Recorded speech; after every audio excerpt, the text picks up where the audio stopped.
Welcome back! So today we are going to finish Icecrown Citadel. The first boss will be Valitra the Dreamwalker. Since it's actually a healing boss, you will need to be in 10 men to be in Beast Mastery spec and to have 5 spirit beasts with you. Also make a macro to make sure that your pet can cast very quickly Spirit Mend on Valitria.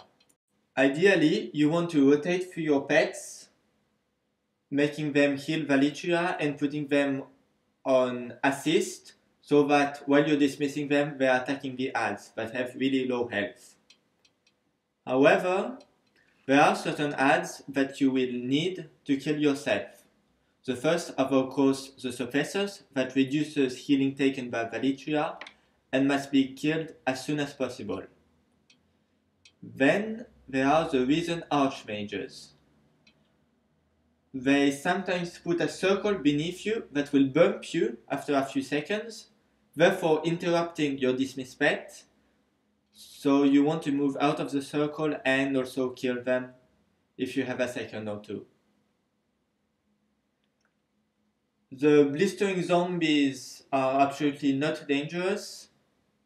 As for the abominations, it's the same thing. You simply let your pet kill them when it has time. There's also the blazing skeletons. They will AoE and they will damage Valitria, but they are lower priority than the archmages and the suppressors. Once you heal Valitria up, she will kill everyone and you will be able to go at Sindragosa 25 heroic. There will be quite a lot of trash before the boss. Just make sure to take the talent Blink Strikes before attacking the two last worms, because once they die, the boss will pull immediately after. But don't worry, if you wipe, you won't have to kill them again. So, Sindragosa. During phase 1, you will simply want to deal as much damage as you can on her, while avoiding her Stale Smash and especially her Frost Breath, which will put a debuff on you that will slow you down and fast reduce your DPS. She will sometimes grip you and then do an AoE. Simply move away from her. It isn't dangerous in phase 1, but it can deal a lot of damage in phase 3. After a while, she will take off into the air. She will first throw an ice tomb at you. You will need your pet to break you out of it. And then she will throw 4 frost bombs that will deal 200,000 damage each. Now, if you're in the ice block, you won't take any damage. So it can be a good idea simply to wait until the 4 bombs have fell to break the ice block. You will notice it because you will have a debuff called Asphyxiation, which will deal a lot of damage very quickly.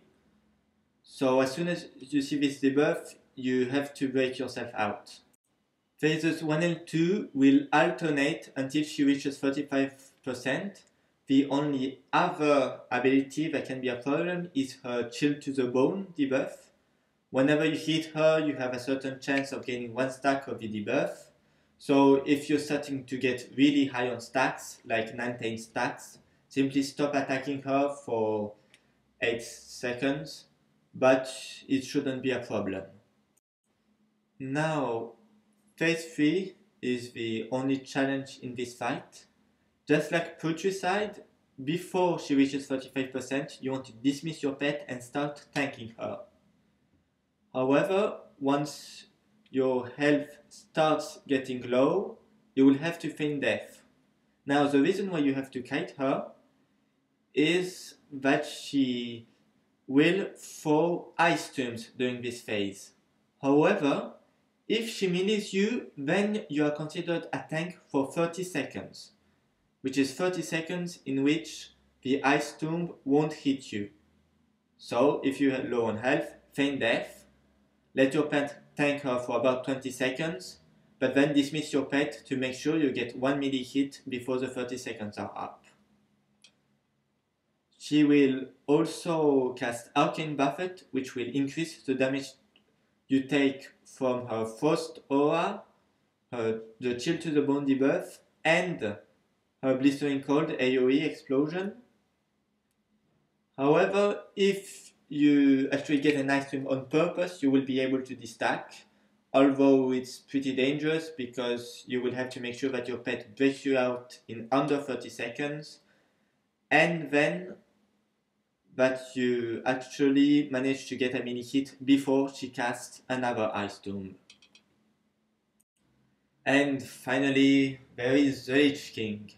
This is both a battle for survival and a DPS race.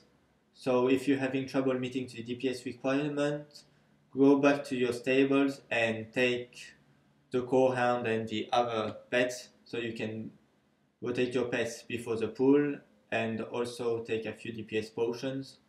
But as long as you can kill him before the Berserk, then you will be able to focus simply on survival. Before the pool, put your pet on the very edge of the first platform to reduce the possible spawn points for ads. Phase 1 lasts until the boss reaches 70% and is the most difficult phase.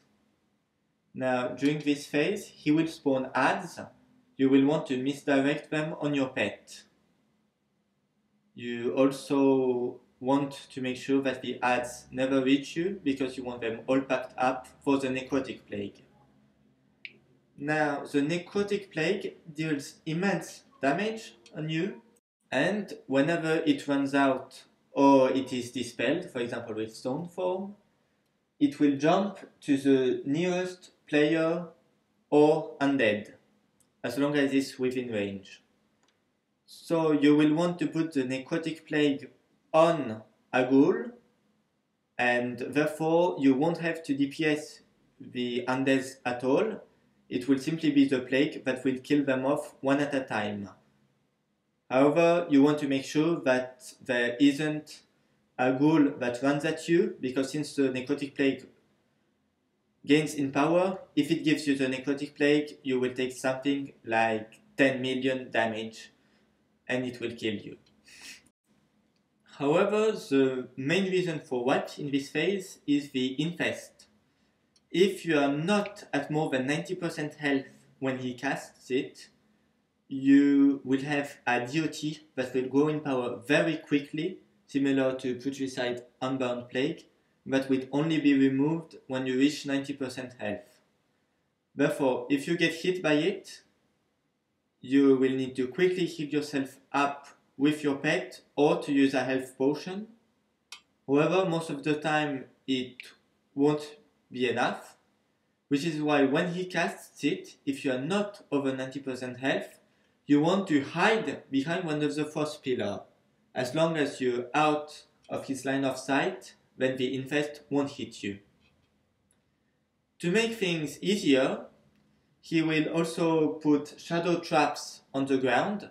There will always be at most 4 shadow traps, and if they touch you, they will bump you very, very far. You can survive by using disengage, but it will probably mess up either your DPS or your positioning, so really try to avoid them. At 70% health, the boss will run at the middle of the platform. Now, as long as you stay on the first platform, you won't take damage from his AoE. However, he will send Frost Orbs at you that, if they reach you, will bump you off the platform, so make sure to kill them before that happens. And he will make Raging Spirits spawn. You want to put your pets on them and kill them as quickly as possible. He will also put a dot on you, slowing your health regeneration. Make sure that you still heal yourself up, because when phase 2 starts, an infest will soon follow and you won't have the Frost Pillars to hide behind anymore. Now there is one last thing you need to do in this phase. When the third spirit spawns, you want to taunt him and take a melee hit. It doesn't matter if you parry, it doesn't matter if he misses, it doesn't matter if you deterrent. You just want him to attack you once. Just like Sindragosa, taking one melee hit either from a spirit or the Lich King will mark you as a tank. It is essential for phase 2 because he will summon Valkyries, and if you're not a tank, the Valkyries will take you, put you over the edge, and drop you. You can try to disengage back, but it's a very dangerous, it's a long shot, and you lose DPS. Phase 2 is the easiest phase. You simply want to avoid the defiles on the ground and to take a melee hit from the Lich King at least once every minute, while trying not to take it right before an infest, because he can deal quite a lot of damage very quickly when he has his Soul Reaper buff. Personally, I taunted him every other infest, then healed me up with my pet if I had taken too much damage. So this phase lasts until 40%, and then the second transition will start. Now, in heroic mode, the Valkyries will take off. However, if you're in normal mode, you will have to keep on taking a melee hit per minute to stay a tank. Also, he won't cast Infest in phase 3, therefore you can lose as much life as you want as long as you don't die. So you will want to burst the Lich King while misdirecting the Raging Spirits on your pet. However, since the Raging Spirits have a silence spell, then your pet probably will spend a lot of time silenced and will not be able to heal you most of the time. During phase 3, on Heroic, the Lich King will often pull you into his sword. For 40 seconds, you will simply have to run around, maybe kill a few spirits, although I sometimes didn't do it, just not to waste my trinkets on them, and also avoid the bombs that fall off from the sky, but it's just mainly a DPS loss. During this phase, the Lich King retains Defile and will now be able to call spirits. Now, there is a special achievement that requires you to kill all the spirits before they blow up, but since you're going to be tight on DPS on Heroic, you will simply want to use what time you have to DPS the Lich King. So this phase will alternate between you being able to DPS the Lich King and you not being able to DPS him. So it's simply a matter of gear. I was in 528 eye level and I had absolutely no problem with the Berserk. So simply try surviving until Berserk, and if you see that you have enough DPS, then when he reaches 10%, the battle will be won. Now, this boss can be kited for a while after Berserk, since he's still tauntable and he doesn't run faster. However, with this strategy, you will not only have Raging Spirits up, you will have invisible Raging Spirits up. So it's better simply to wait until you have enough gear and kill him before the Berserk. And once Terenas Menethil versus you, you can finish up the Lich King and enjoy the cinematic. And so that was it for Icecrown Citadel and for Wrath of the Lich King. So I hope this guide has helped you. If you have any questions, don't hesitate to put them in the comment. And thank you for those who followed me. However, for the Cataclysm guide, I'm going to wait until I'm Siege of Orgrimmar geared. Then I'll try to solo as much Cataclysm bosses in Heroic as possible, and then I'll do the guides.